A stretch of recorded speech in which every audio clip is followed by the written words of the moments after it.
10 days. When and where the crew will land. A volcano on a Hawaiian island is currently erupting, causing a red warning to be issued.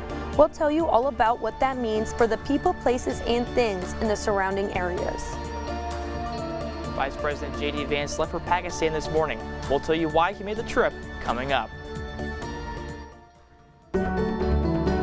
This is Kent Stater TV.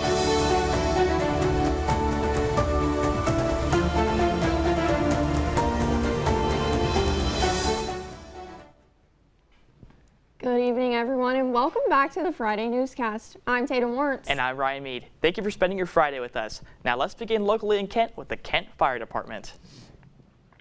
The City of Kent Fire Department will burn down half of the prairie surrounding Kent State's Warren Student Recreation and Development Center on the morning of April 13th. This has been a yearly practice since 2004 to control the spread of invasive plants and put nutrients in the soil. This also benefits Kent State's sustainability by keeping them from spending money on maintaining the prairie. NASA's Artemis II space mission is expected to land in the Pacific Ocean today at 8 p.m. Eastern Time. Their spacecraft, the Orion capsule, is set to enter Earth's atmosphere around 30 times the speed of sound, and the exterior will be heated to more than 5,000 degrees. The USS John Murtha Navy ship will meet the crew once their spacecraft lands in the ocean off the coast of California.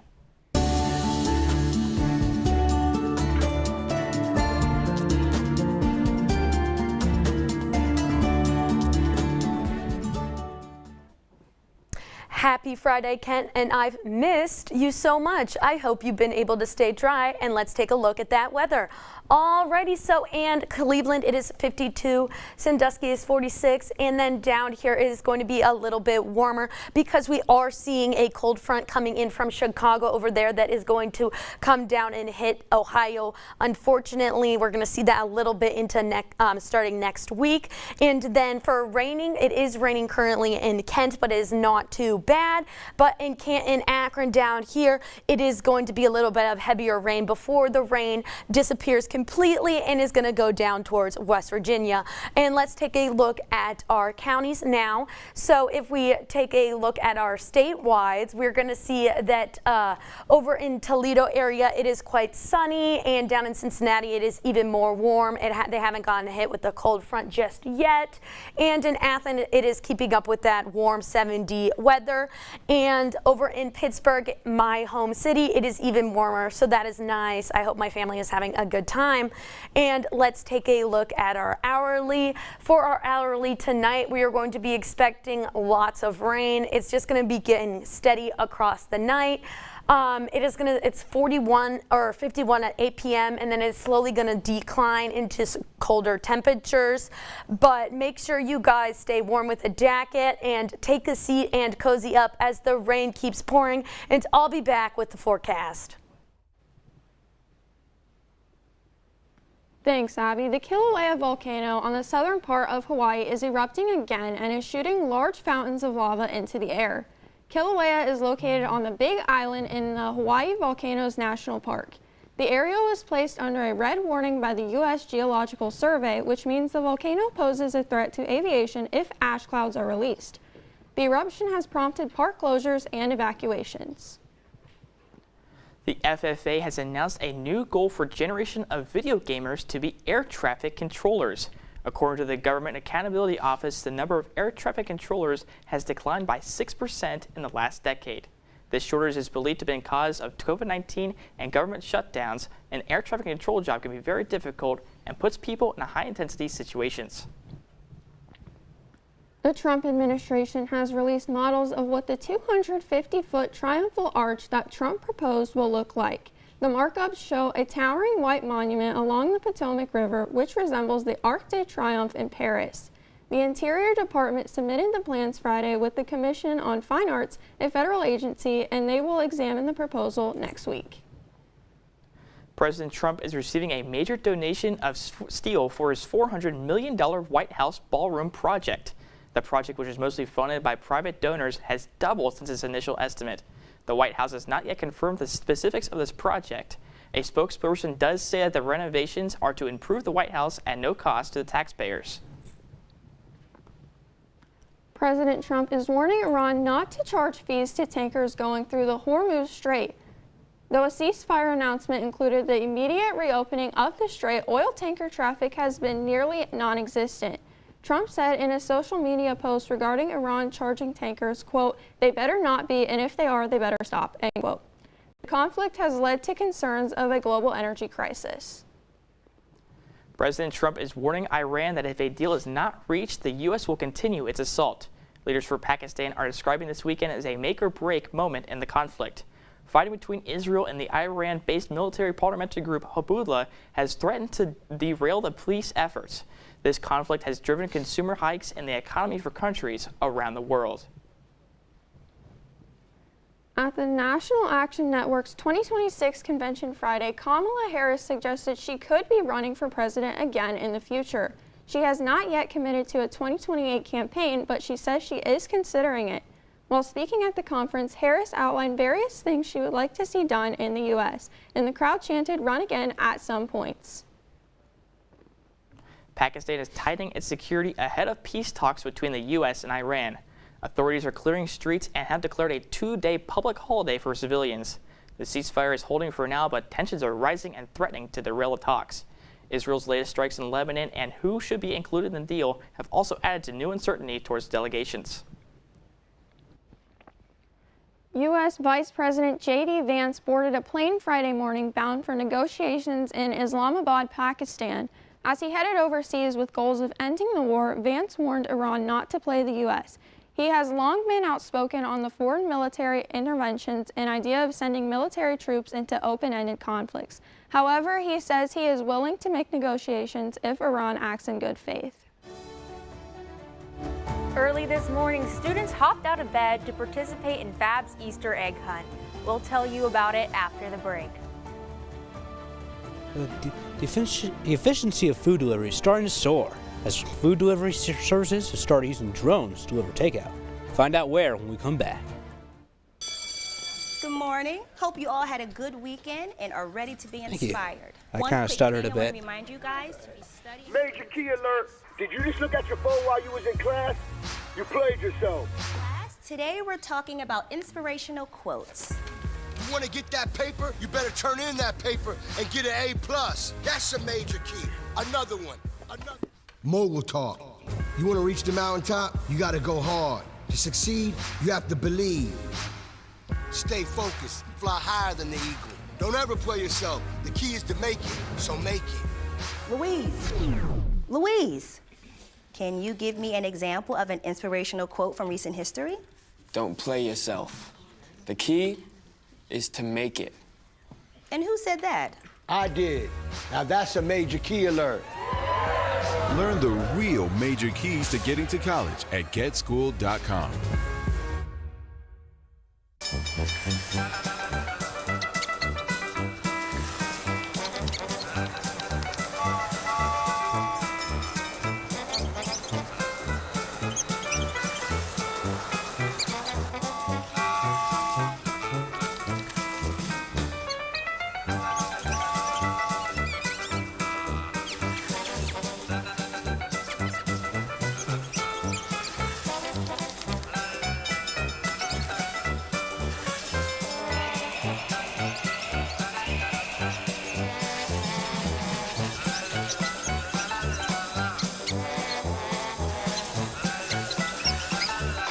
Will spend 15 minutes watching online videos like this one.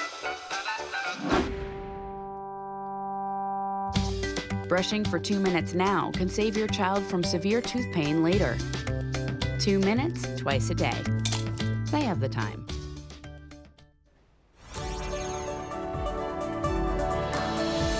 Tomorrow's news leaders. Today's top stories. From an award-winning student newsroom. This is Kent Stater TV. Your community. Your stories. Welcome back, everyone. And now, I heard some students were running around campus looking for Easter eggs this morning.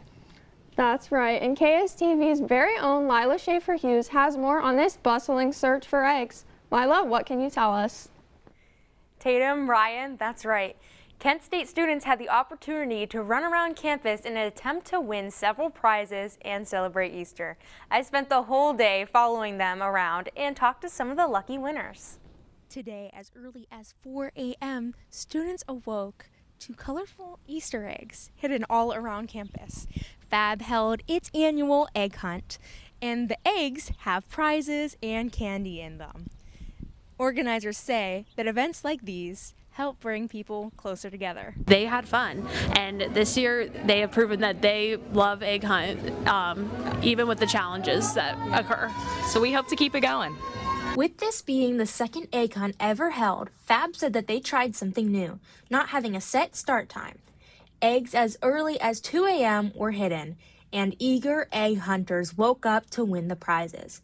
However, some hunters did not have great sportsmanship. They didn't even gain anything by getting that many more eggs. They're just like, oh, I found them, and then they would like throw them on the ground. People say they picked up more empty eggs and litter than they found actual like eggs with stuff in them. Today at 2 p.m., FAB gave out hints for the grand prizes, and they also hid additional eggs for people who didn't get a chance to find them earlier today, have a better chance to find them then. I wasn't looking, but I saw an egg just roll to my feet, generally, so I was like, okay, I'll just pick it up, and it's probably just like a raffle ticket or something, and then just came back here and opened it, and I saw it said like grand prize, and it said. Now, those who found eggs, but none of them had special prizes, still had a chance to enter a raffle for the special prizes that no one found. So make sure to keep an eye out at @FabKSU on Instagram. Food is an important part of society, and its place in it has layers beyond being necessary for survival. From transporting food, managing its price, and even simply celebrating it. To understand how food impacts us, KSTV's very own Emilio Hernandez has more.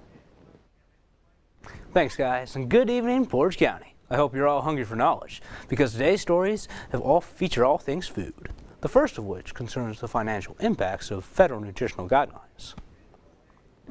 You see, at the start of this year, the U.S. Department of Agriculture flipped its dietary guidelines, known as the food pyramid, and increased an effort to increase public health. Today, researchers are saying that it will also increase the strain on your wallet. The researchers with the data company Numerator found that following the guidelines would add over $1,000 to your grocery bill every year. Now, when you order takeout, you probably want it there fast. But for Metro Atlanta, brutal traffic has caused food delivery services like DoorDash to start partnering with drone delivery services like Wing to help the efficiency of food deliveries reach new heights. The partnership currently serves Locust Grove, Georgia, and is based in the nearby Tanger Outlet, which serves as a testing ground for the venture. Chicago became a sweet new locale, as is beat out New York and Orlando for being selected as the home of the upcoming Candy Hall of Fame that will be opening next year. The National Confectionery Sales Association says that the city was chosen due to its long candy manufacturing history. The new attractions building will be 60,000 square feet and located on the city's Magnificent Mile. And that's all I have for today, folks. For more stories like these, go to KSTV.com. For KSTV News, I'm Emilio Hernandez. Thank you for watching, and back to you guys at the desk. Keeping you informed and ahead of the storm, this is your KSTV weather.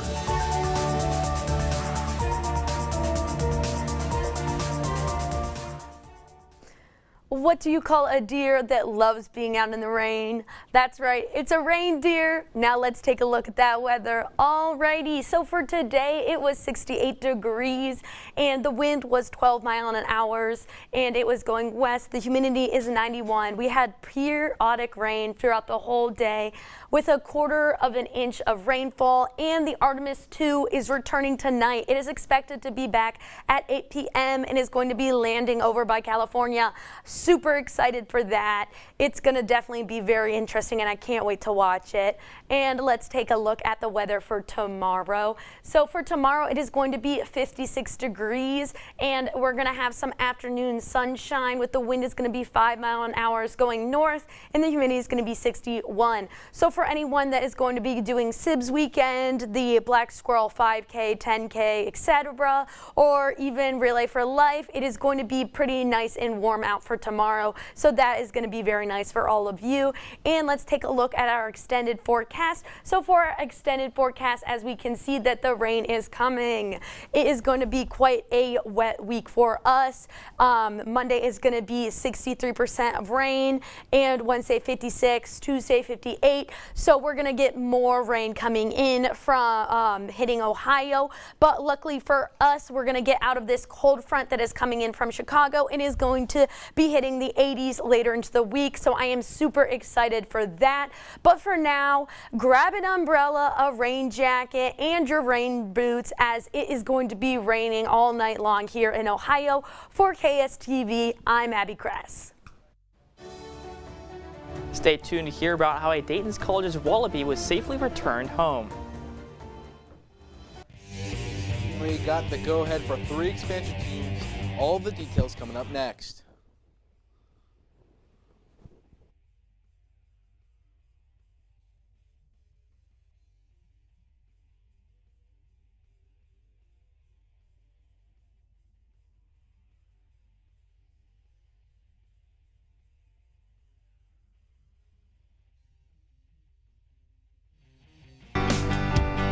And although I may be lonely, stick around for what each of the cast members has planned for today. All that and more on College Voice.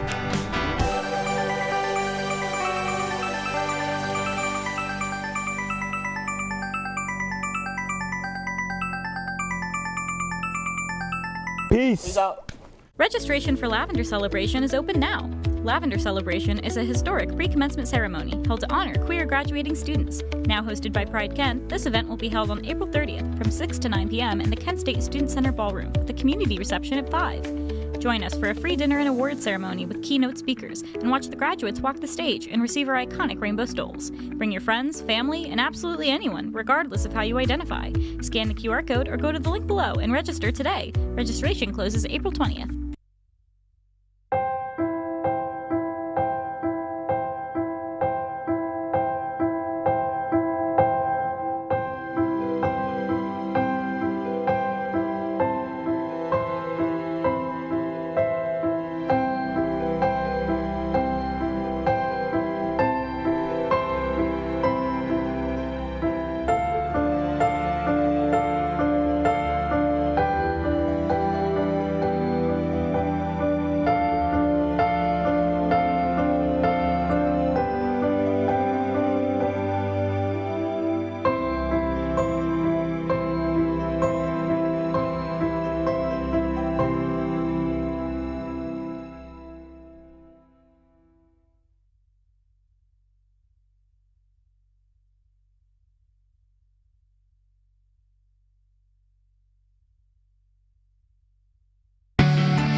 Hey sport fans, it's Matthew McConaughey, and it's obviously your favorite time of the day as I take you around the sports world for a little tour.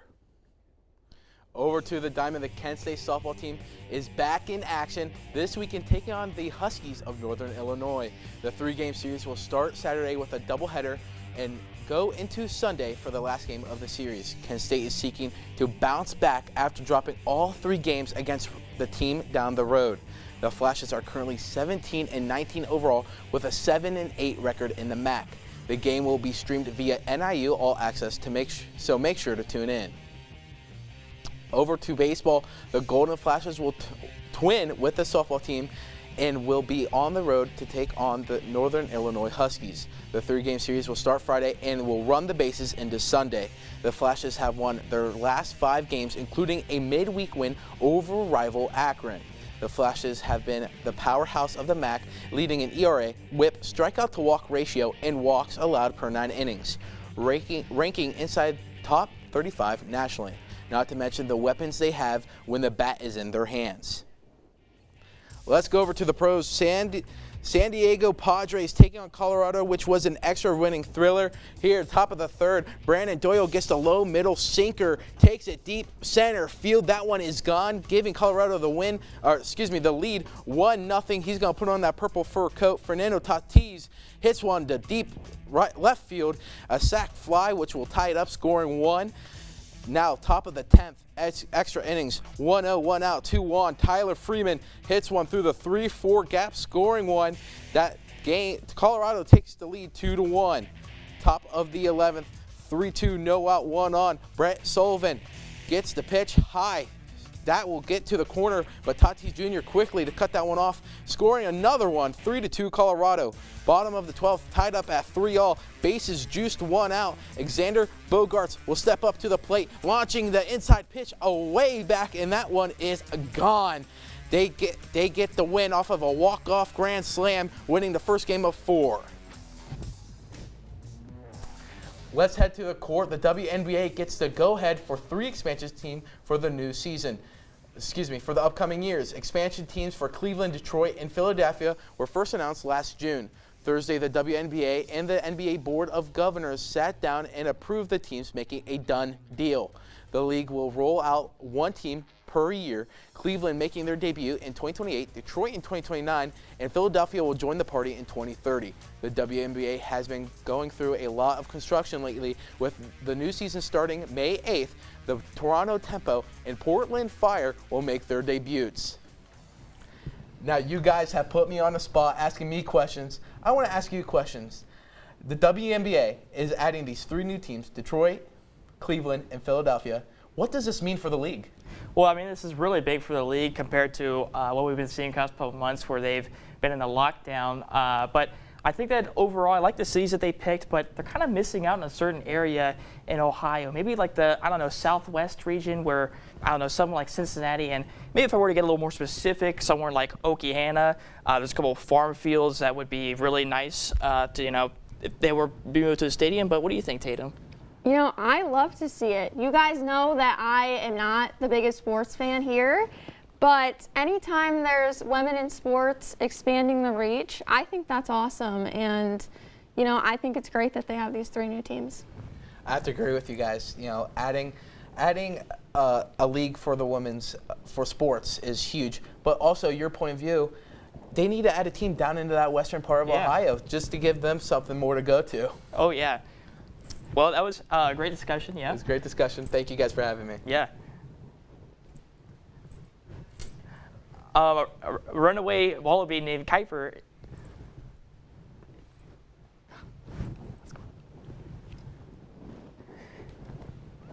Children growing up with poor air quality have smaller lungs and higher rates of asthma than children that grow up with good air quality.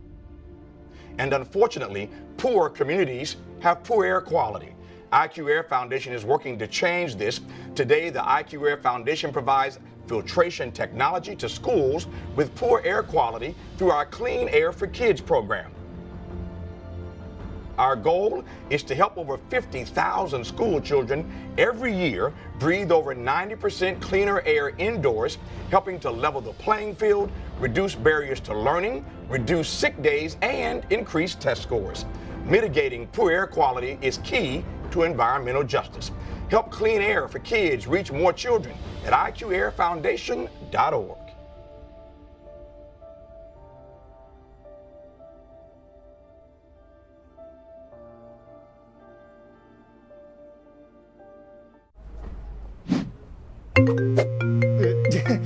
Hello.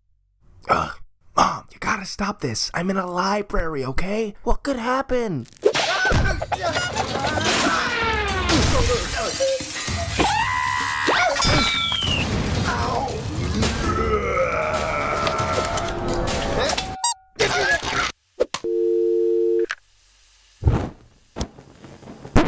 Yeah, stuff happens.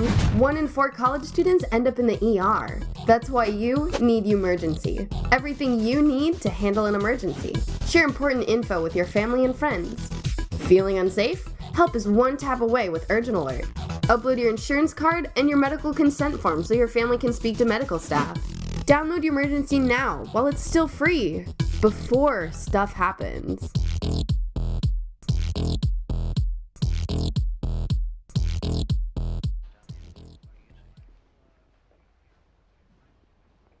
A runaway wallaby named Kipper is now home after being loose in an Ohio neighborhood Friday morning.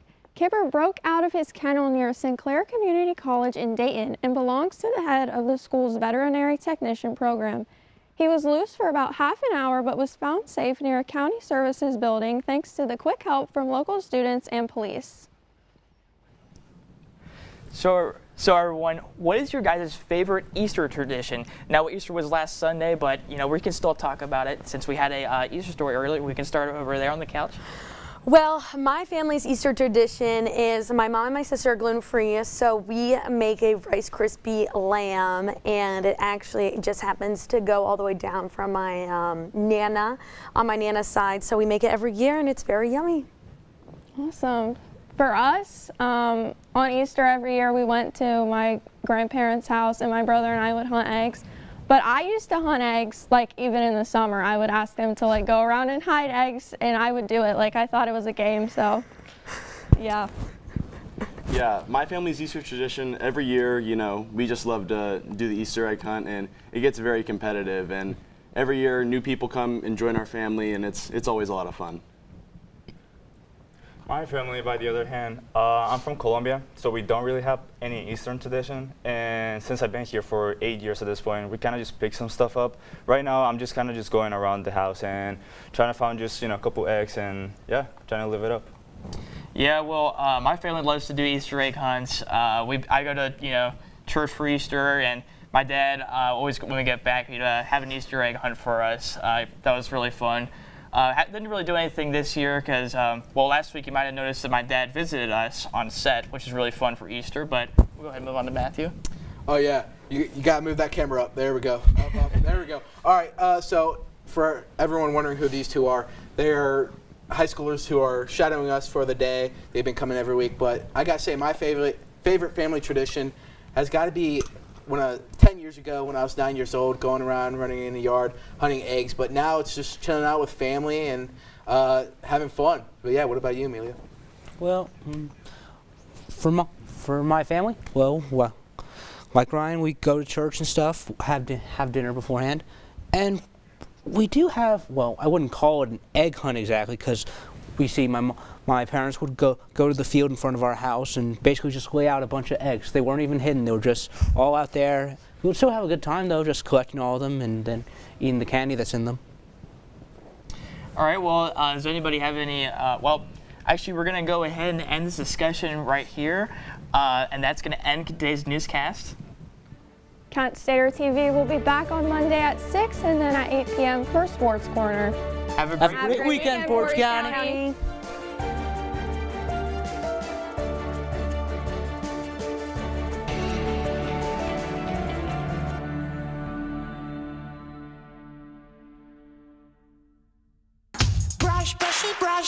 Brush your teeth every day and every night. Now it's your parents' turn. Here's what you gotta do. You have to have your toothbrush so that they can brush your teeth. Good job, you're almost done. 5, 4, 3, 2, 1. That's it. Help your teeth stay healthy. Brush with a grown-up every day.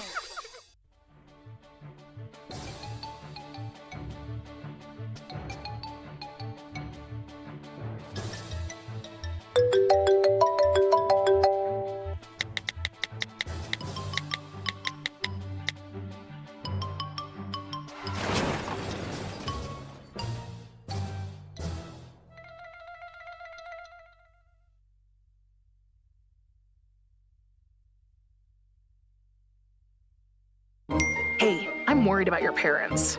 We need to show them how to spot phishing emails. Agree, the scammers are out of control. And we need to show them how to use a password manager. Plus, help them add multi-factor authentication.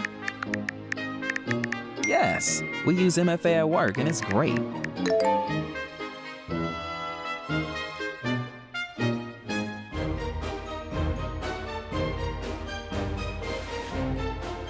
Great cake. I'll use MFA to verify my purchase.